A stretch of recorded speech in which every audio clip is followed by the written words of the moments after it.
Let's look at some sample spaces for the tossing of a coin and then rolling a four-sided die. So this is two actions.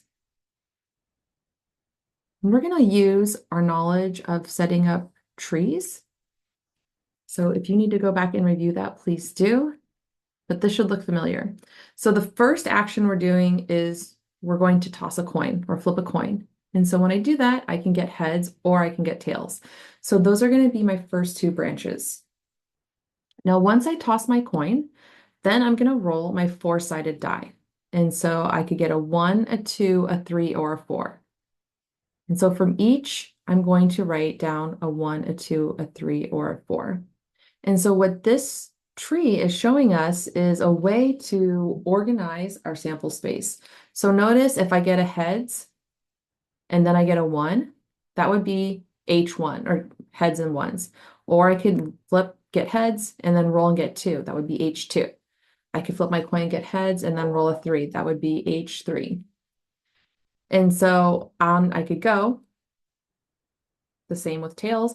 And what I've done here is I've used my tree diagram to create a list of all the elements in my sample space.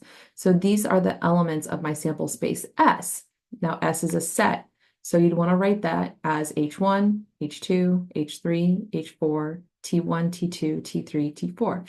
And another thing you might want to notice is that there are 8 elements in your sample space. So sometimes that comes into play when you're creating your probabilities.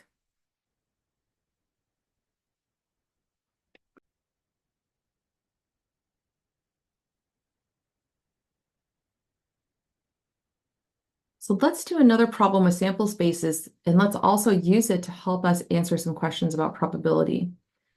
So in this next example, things are a little bit more complex because we're going to toss a coin 4 times. So we're going to start off with our first toss, heads and tails. Then from each of these, we're going to toss again. So I could get heads or tails. I'm going to do that again. And I'm going to do that again. So the tree is big. And if I take the totally top route, that would give me all heads. If I were to take the totally bottom route, that would give me all tails. But basically what you're going to do is you're just going to take each path. So after I get all heads, then I could have gone heads, heads, heads, but tails. Then my next path is heads, heads, tails, heads, and so on. And so you can fill out this whole table to get your sample space. And notice here that the cardinality of the set S, which is our sample space, is 16. And we do need to know this because we're going to calculate the probability of getting exactly 3 heads.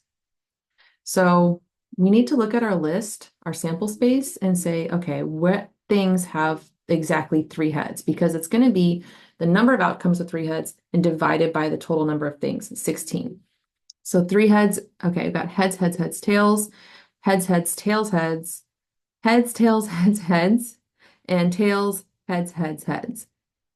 So that's 4 out of 16.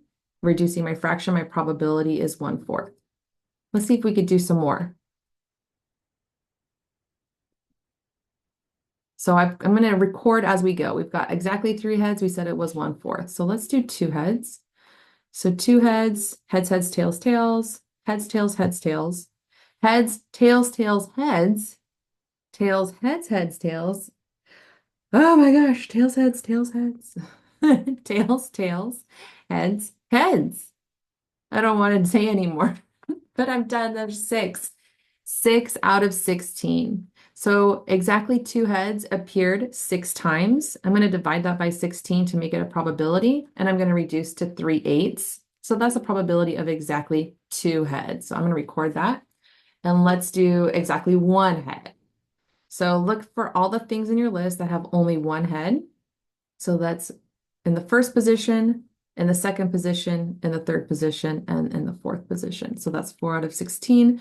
Again, I'll reduce to 1/4, and I'm going to record this. And now we'll do the extremes. So no heads at all.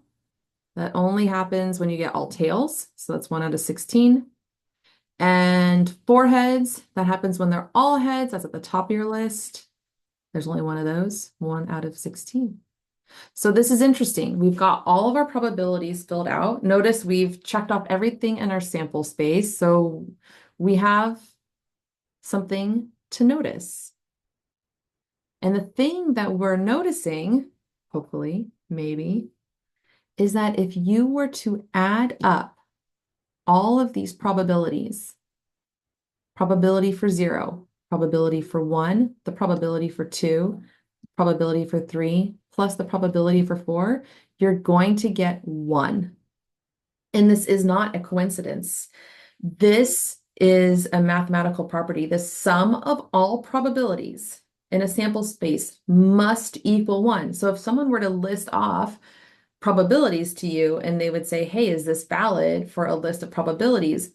Not only do you have to check individually that they're between 0 and 1, you also have to check that they sum to 1.00.